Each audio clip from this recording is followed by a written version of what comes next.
What's up everyone? Today I'm going to be doing a review on my Merida eONE-SIXTY 700. So I've had the bike for about a year now and I've done over 100 hours of riding. I'd say 60% of the time it's been ridden on basic bush tracks and just on the road. And the other 40% has been riding actual mountain bike trails, hitting jumps and just doing random descents on the bike. So that's just to give you a bit of an idea of the kind of riding and the amount of time I've spent. First of all, I'm going to go through all the individual components and tell you guys my honest thoughts about them. Anyway, I'm going to start off here with the grips. I really like the stock Merida grips. They have a grippy pattern that's comfortable. The grips are also fairly durable. They're a little bit worn out now, but they're actually worn to the shape of my hand, so it's actually quite comfortable. I also like the design with the single locking clamp and the bar end being inbuilt to the grip. The only thing I would change about the grips is I'd make them a bit longer. I'm used to long grips on my dirt jumper and I like being able to move my hand around a little bit. But basically all mountain bike grips are roughly around this length. Next up we've got the handlebars. They're made out of aluminium. They're 780mm wide with a 20mm rise. They also have holes in them for the cable to this controller to run inside to hide it and keep it from getting damaged, so I reckon that's quite cool. They feel good to match the rest of the geometry of the bike. The stem's 40mm long with a 35mm bar clamp. I like the shape of the stem and how it matches the headset spaces and the top cap. It looks really clean. You can mount things to it, like this light that came on the bike, and apparently you can also mount GoPros to it. I tried it just to see if it would actually work, and it doesn't really work. If you had the proper mounts and all that, you could probably make it happen. The bike has Shimano SLX 4-piston brakes with 203mm rotors at the front and rear, with the rear one having a magnet built into it for the speed sensor. The brake levers are pretty sweet. They're nice and small and I like the shape of them with the little hook on the end. It makes it good for one finger braking. They have reach adjustment so you can adjust how far or how close the actual lever is. As for the actual lever pull feel, they have a little bit of resistance at first and then they kind of snap in.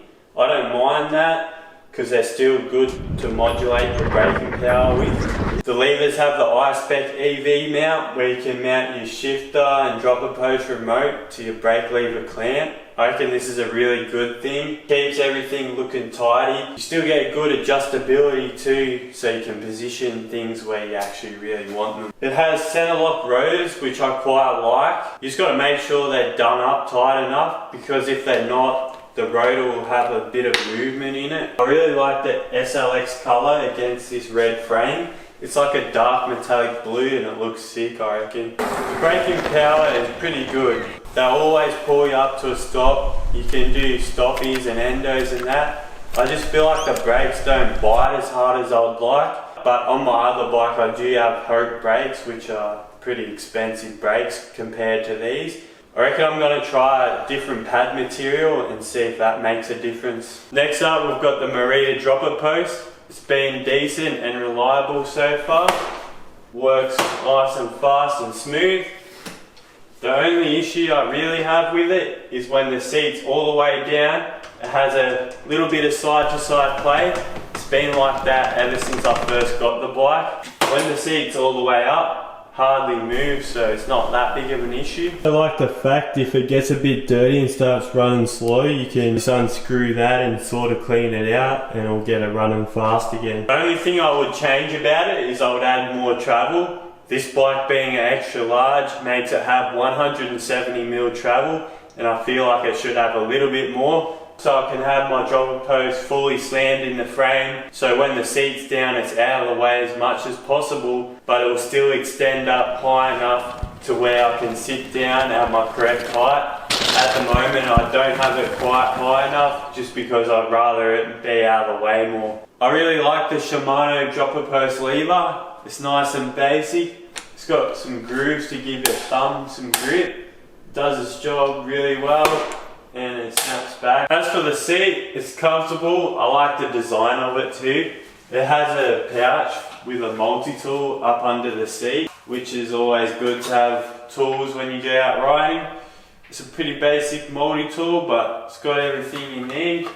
And it fits up in there nicely and doesn't rattle around or anything. I just noticed that the front here is starting to not stick anymore, but I can always just glue that back down. The only bad thing about the multi-tool is this little 8mm adapter. It always falls off, and I actually lost the one off mine. The bike has a 1x12 drivetrain. For those that don't know what that is, it means it has one single chain ring up at the front and 12 gears at the rear. The bike comes with a Shimano Dior wide range 10 to 51 tooth cassette. You really get a good range of gears for climbing and also pedaling fast on a downhill. The cassette has Hyperglide Plus, which are those ramps that are on the cogs, and that makes it so you can shift up and down under full load smoothly.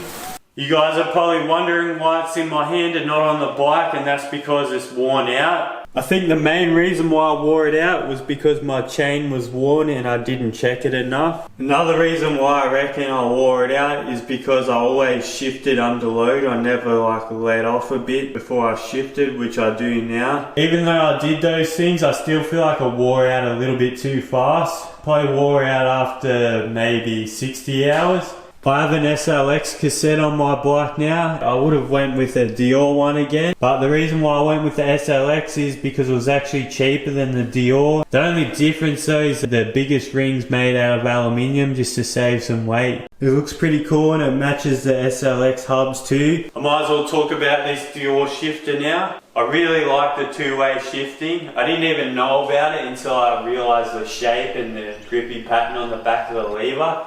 And I just tried it out. With most shifters, as you guys know, to downshift into a harder gear, you just press that forward. But with this, you can also pull it back towards yourself to downshift. And I quite like it. I pretty much always shift like this unless I'm standing up and need to hold on tight. I'll shift that way. When it comes to shifting up into easier gears, you can do 1, 2, 3 shifts at once. The shifter's made out of plastic, but I actually don't mind it. The only bad thing about this shifter is it's not a sealed unit, so when you do the downshifts, it sort of opens up the body of the shifter and dirt and stuff could get up in there. As much as I like the Dior shifter, I reckon they should have used a higher spec shifter on the bike. The shifter's not really a consumable part, it usually lasts, so might as well put a good one on there. Dior's only the entry level in the 12-speed range. Then it goes SLX, XT, and then XTR. I reckon they should have put an XT shifter on the bike. The XT shifter has a better build quality, more features, and doesn't really cost a whole lot more. Anyway, I'm still happy with this shifter. It has a Shimano XT rear derailleur, and as someone that has a lot of derailleur problems, I've got to say I'm really impressed with this derailleur. I've had no problems with the derailleur, even though it's taken a few hits. Clutch does a really good job of stopping everything from slapping around and making a lot of noise. This is with the clutch off. With the clutch on, it adds resistance. It also has this bumper to help keep it quiet too. Shifting performance is quick and smooth.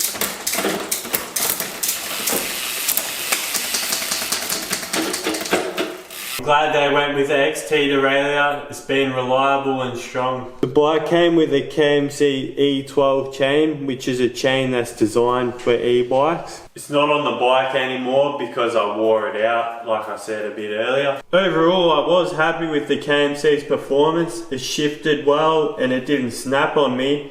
The only problem was it just wore out a bit too fast. I haven't ridden enough with different chains to really be able to tell how durable it is. Maybe it actually is durable and it's just a part of riding an e-bike, wearing out the drivetrain. I'm now using the XTR chain, which is a chain that you can use on e-bikes, but it's not just designed for e-bikes, unlike the KMC.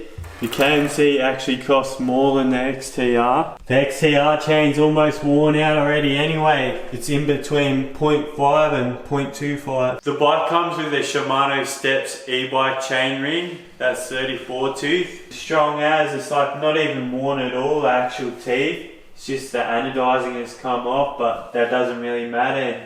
as sort of expected. You can take the actual chainring off just with a Torx key, but if you want to pull the whole unit off, you have to use a special tool. It has an MRP chain guide that's nice and sturdy. On the inside there's rubber, so if the chain hits it, it's not noisy.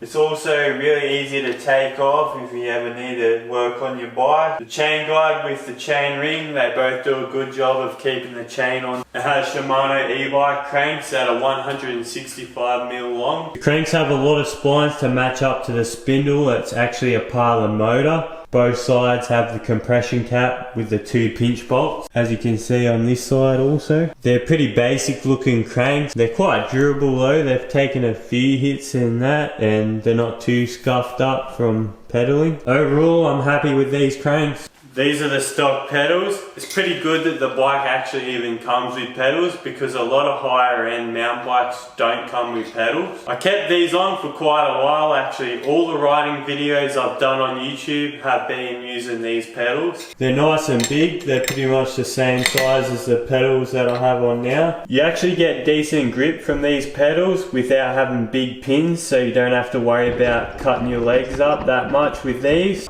They've taken a few hits in that, they're pretty scratched up. The only thing I don't like about them is they don't have bearings in them, they just have bushings. It's not a big issue really, but they're not really low profile, they're pretty thick. But if you're just riding basic mountain bike trails or commuting, these are perfectly fine. Moving on to the wheels now, the bike has a mullet setup, so a 29-inch front wheel and a 27.5-inch rear wheel. One of the worst things about the bike is the stock rims. The first time I went away to ride actual mountain bike trails, I dented the rear wheel. Oh, my rim. Yeah, I lost some air, my back tyre on that one. That's why I dented the rim. And it was bad enough for my tubeless setup to stop working. I tried to straighten it out so it doesn't look too bad now, but as you can see, it actually dented up the inside of the rim and the side here. I didn't buckle the rims at all because I hardly had them on for very long. On the website, the rims are branded as Merida Expert TR. The rims are actually made by a company named Gelco. My other bike has Gelco rims. They're a bit skinnier, but they're made out of the same material and they buckle real easy. I know I'm missing a few spokes, but you just get sick of working on the wheels all the time. For the price of the bike, they should have put some decent rims on there. I laced up some DT Swiss rims. I didn't have to get new spokes or anything, so that's good. I haven't even adjusted anything with them and they're still pretty straight. The bike has Maxxis tyres. It has an Assegai at the front and a DHR2 on the rear.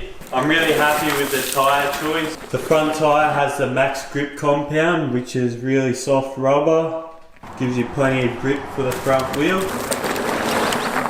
Both the tyres have the XO Plus casing, which is a heavy duty trail casing. And as you can see, the tyres are pretty scratched up and that, but they've never been cut open. The rear tyre has the Max Terra compound, which is still pretty grippy, but it's a bit more durable. The tyres are holding up pretty good. The rear one's a little bit worn, and the front one's not worn much at all. The tyres are also tubeless ready, which I'm running a tubeless setup with Cushcore e-bike inserts. The main reasons why I have it in there is the rim protection. I also like that if you get a flat tyre, you're able to ride home. The bike has SLX hubs. Obviously the hubs are center lock. That means you can only run center lock rotors unless you use an adapter. The rear hub has a micro spline free hub, which you can only use 12-speed micro spline cassettes on. This is what the hub sounds like. I like the sound of the hub. It has a unique sound and it's pretty quiet. It has 7 degrees of engagement, so it engages fast. A lot of people had problems with these hubs when they first came out, but I'm pretty sure I have the updated version on my bike and I've had no trouble with it at all so far. At first I was a little bit disappointed with the hubs when I found out they had a cup and cone design rather than a sealed cartridge bearing, because I thought that really bad hubs like on department store bikes use that style of hub and that the better hubs use sealed cartridge bearings in the hubs. But after seeing how well they perform, I reckon it's a good thing because they're much easier to work on.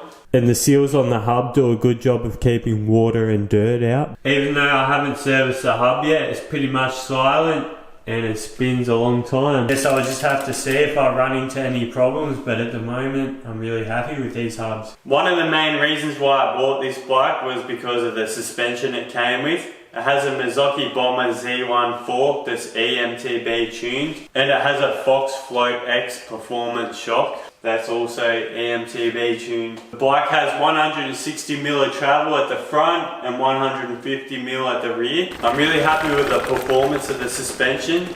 I set the fork up using the chart according to my weight. At first I found the suspension a bit too linear, so I added some volume spacers just so I didn't bottom out so easy, but I could still use most of the travel when I needed to. All I really did after that is just to add a bit of compression. I run the dial halfway and I didn't touch the rebound at all. Same thing with the shock, I found it a bit too linear, so I added some volume spacers. I also added this low speed compression dial. It has 36mm stanchions, that's where you fill it up with air. That's the compression knob, nice and basic. And then it has the rebound under there. You fill the shock up with air there, that's the rebound knob, and that's like the lockout for it.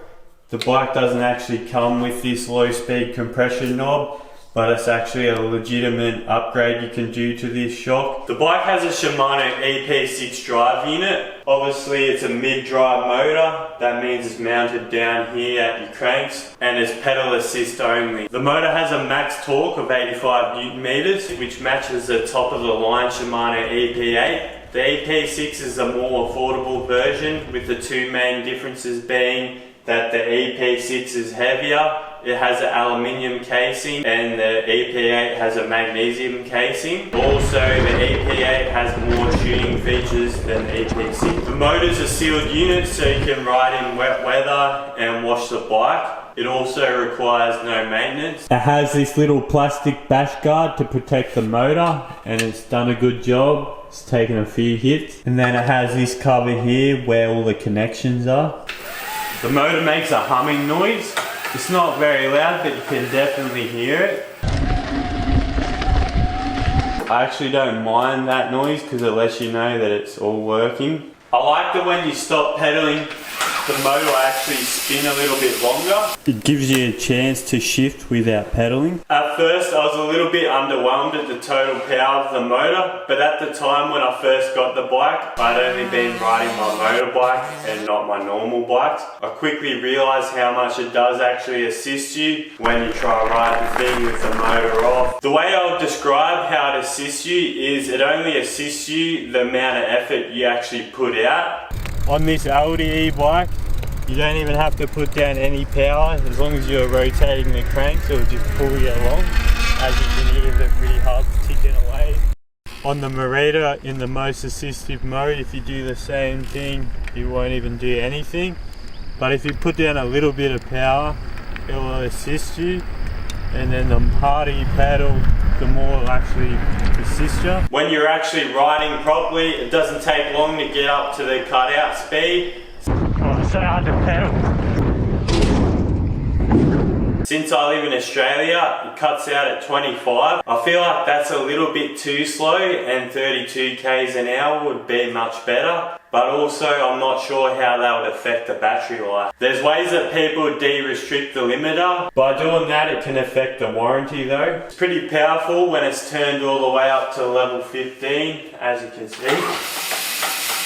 But still, the power is nothing crazy. You won't be ripping up the trails or anything, and some technical climbs are still challenging. If you ever want to change over to electronic shifting, the motor supports free shift and auto shift. The controller and display work really well with the drive unit. The controller is really easy to use. It has little symbols showing what each thing does. You can easily use all the controls while holding your grip. It also seems pretty durable. The display is nice and clear, and it also has colors. I feel like it's a good size and it's in a good position to where it won't get damaged easily. I like the UI, it's easy to read, it's got all the information you need. The settings menu is easy to navigate, and it's got all the different settings you'd really need. In the default setup, these are the modes that you have: Eco, Trail, and Boost.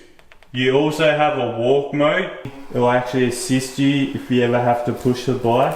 The walk mode has plenty of power. You can connect the bike to your phone using Bluetooth and the Shimano eTube app, or you can plug it into a computer at a bike shop. In the app, you can perform updates. You can customize certain things. For example, you can customize the display and choose what information you see. You can tune the assist modes. This is what the stock profile looks like. The boost mode isn't even fully turned up. I use mine on fine tune mode, and I have all the level assist turned on. In the settings, you can switch between assist profiles. I actually like being able to pick through all the 15 different modes. If I think I'm not gonna make it back, I can drop down to a range where I reckon I'll make it back but still have the most assist as possible. That's the speed sensor down here. It's nice and hidden and out of the way, and the cable runs through the frame. It all works really well together, and I've had no real issues with any of it. The bike has a 630 watt hour battery that's mounted inside the frame. This is the battery. It's a pretty big unit. It weighs quite a bit, coming in at 3.5 kilos. You can charge the battery in and also out of the bike. This is a charger for the bike. It takes about 6 hours to charge the battery from flat to full, but I usually just leave it overnight and the charger turns off itself. This is the charge port on the bike.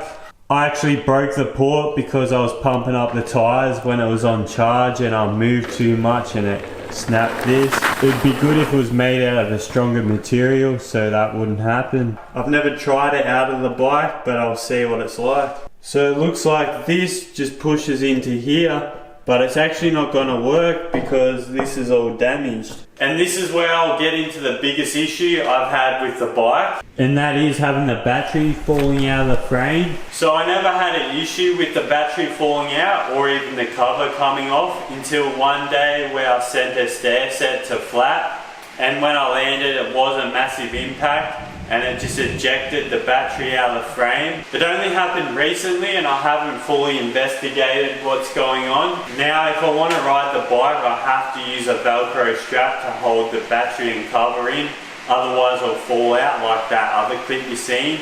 I forgot to put the strap on the bike. I'm hoping all I'll have to do is adjust the mounts. I'm going to undo these 4 bolts, and that allows me to take this off, and I'm going to try adjust that. So you get a bit of adjustment. I've got mine adjusted to the max position closest to the back of the bike to keep the gap as small as possible. It's all working how it should now. When I unlock the battery and lift it up, it gets caught on that little latch, and you got to pull back this tab to get it out. After the battery first fell out, that wouldn't even catch, it would just come out straight away.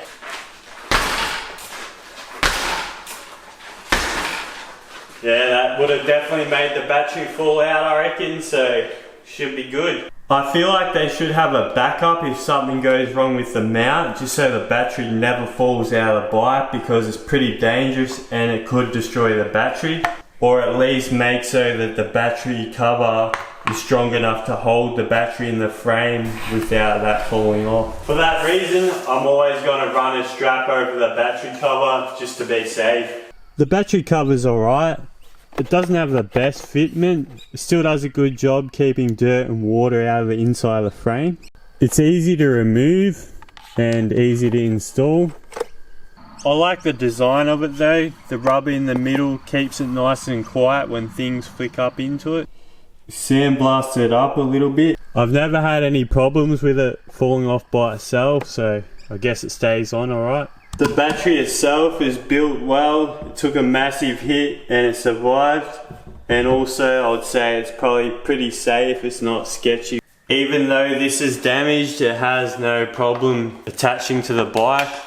As for the battery life, I reckon it's pretty good. There's a lot of variables that come into play with the battery life, depending on the terrain, how much wind there is, and also the amount of effort you put out. I can normally go for a 40-kilometer ride and have 3 bars left. Sometimes I have more than that, and sometimes I'm almost flat. Also, the amount of assist you use really affects the range. I reckon I'm gonna buy a second battery for the bike so I can just spend the whole day riding certain places, or also just go for long rides. I'll quickly go over a few more things that I haven't talked about yet, like this lens iron light. So the light's sort of permanent, it feeds off the battery and you operate it from the controller. For me personally, I'd probably prefer just to have one that I can remove whenever I want rather than one that's permanent. At least now though, with the light, if you ever need it, you always got it with you. So that's what the light looks like when you're on the bike. I don't think it's really doing it justice in the video. It has a sealed headset and it also has a steering block. You can only turn the bars a certain amount before it hits the block. It stops the cables from getting damaged. The headset also has internal routing for the controller, display and light. Probably makes the bike harder to work on, but it does look good. It also comes with some mud guards and a rear light. Now I'm going to talk about the frame. This frame has been used for a few years now. The frame's made out of aluminium. They're designed in Germany and made in Taiwan, and I reckon it's well built. It also has lifetime warranty. I don't think I'll break it though. I've never broken an aluminium frame. I really like the geometry of the frame. It goes downhill well and it corners really nice. Comes in sizes from extra small all the way to extra large. This is an extra large and I'm really happy with the way it feels. Comes in 3 different colours. This one's a dark strawberry. There's also a teal one, and then there's this Titan coloured one. I'll get into some of the details on the frame. It has some pretty cool graphics. This is what the inside of the frame looks like. I like that cable manager. It keeps all the internally routed cables all tidy. The cables that are internally routed go into this little clamp. It stops them from making noise inside the frame and sliding around. This little cover here is just a fill-in plate for where the on button goes on some of the older models and I think some of the higher end models. That's where the motor bolts up to the frame.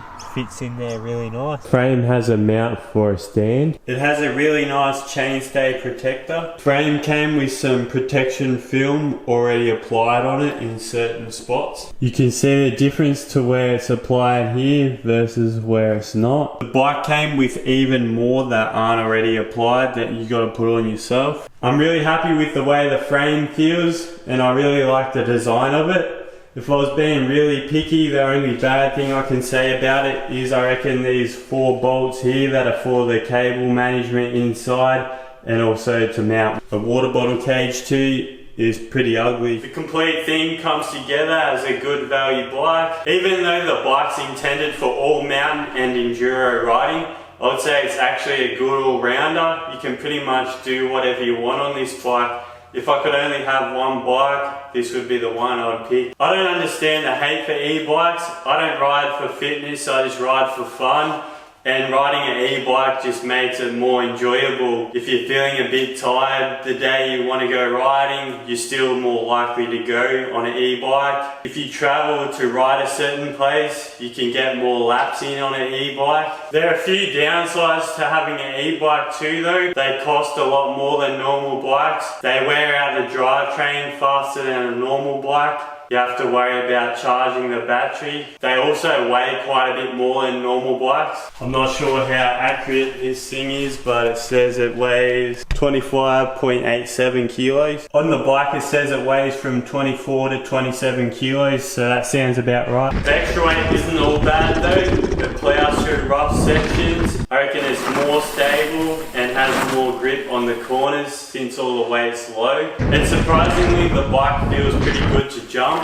It's even not that hard to throw around. Where you can feel the extra weight is when you ride the bike with the motor turned off or once you pass where it cuts out. Also when you try to bunny hop the bike, it's definitely a lot harder. So would I recommend this bike? My answer is yes. I'd recommend it to beginners and also experienced riders. So I actually bought a second one. I bought this one used. It was a demo at a bike shop. This one's an extra small, so it's got a smaller frame. Pretty much everything else is the same apart from a few differences. The dropper post only has 100mm of travel. It has a different battery cover. The entire outside of the cover is made out of rubber and it mounts to the frame differently. I think this style battery cover is the one that people have trouble with it falling off. I haven't ridden enough with this bike to know. Some people just say they're not putting it on right. It takes a bit of feeling around to get it right, but I'm pretty sure that's how it goes, and then